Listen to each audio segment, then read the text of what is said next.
We consider PMI very important as a data point because above 50 indicates growth, below indicates contraction.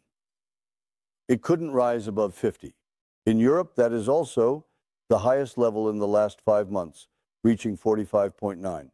The other day, S&P announced a slight increase from the global side, stating that they predicted 45.1, but it came out to be 45.9. They said they predicted it would be 45.9. It seems like it has slightly expanded the contraction, but it is still below 50. Europe has never had a PMI below 50.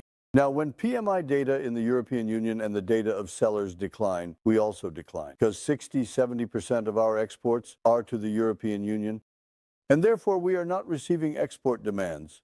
I already heard this from the market recently. They say they are not buying much, because there are one or two effects. They will enter December heading towards Christmas. They have a long holiday. Our sales rates have started to decline a bit. The European traders say their warehouses are full. In other words, we have goods, but we haven't sold what we have bought. They say they haven't sold. This has been going on for quite a while.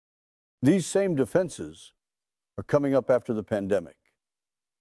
When we, as sellers, approach them, this is what the buyers tell us. They say they have goods and will place orders later. Two things. We are also hesitant to sell because of the exchange rates. When we do sell, we might just break even. We don't even want to sell that. Of course, we don't want to. That's our thought regarding exports. Now, if PMI data has come under your hand in Europe, it is an important indicator, especially since there is a recession in Europe. In fact, where did I see this? There is a significant decline in demand in the automotive sector in Europe.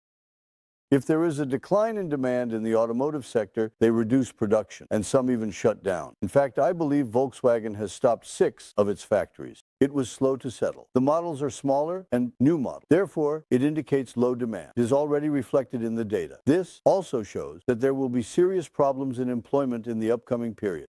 The employment situation is already worsening due to these robotic systems that the world is discussing. Artificial intelligence is also exacerbating this. And therefore, Europeans are slightly reducing production. It seems to be heading towards mechanization and automation. But in Turkey, the PMI data is already low due to sales objective. And since we experience inflation there differently, sometimes we can purchase long shelf life goods to reduce demand inflation. They do not do that.